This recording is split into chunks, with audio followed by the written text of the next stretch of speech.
ત્રીજા દિવસે ડ્રોન દેખાય છે। કચ્છ સરહદ નજીક પાકિસ્તાની ડ્રોન દેખાયા। અલગ અલગ 6 જગ્યા પર ડ્રોન જોવા મળ્યા છે। જખૌ, દયાપર અને ગાંધીધામ નજીક ડ્રોન દેખાયા છે।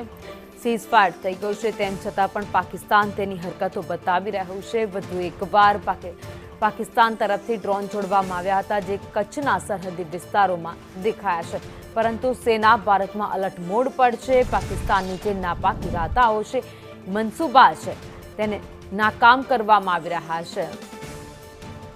તો છેલ્લી 2 રાતથી સતત રાતના સમયે ડ્રોન અલગ અલગ વિસ્તારોમાં પાકિસ્તાની જોવા મળી રહ્યા છે। વધુ અપડેટ સાથે સંવાદદાતા અલ્પેશ ગોસ્વામી અમારી સાથે જોડાઈ ગયા છે। અલ્પેશ, સીઝફાયર બાદ પણ સતત ત્રીજા દિવસે કચ્છના સરહદી વિસ્તારોમાં ડ્રોન દેખાયા।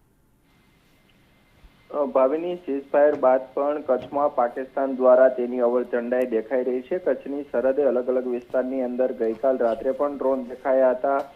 જખો, ગાંધીધામ સહિતના વિસ્તારમાં અલગ અલગ 6 જેટલી જગ્યા ઉપર આ પ્રકારે પાકિસ્તાની ડ્રોન એટેકનો પ્રયાસ કરવામાં આવ્યો હતો। જે રીતે સતત આ પ્રકારે ડ્રોનની ગતિવિધિ દેખાઈ રહી છે, તેને લઈને સુરક્ષા એજન્સીઓ પણ સતર્ક જોવા મળી રહી છે। આભાર માહિતી માટે।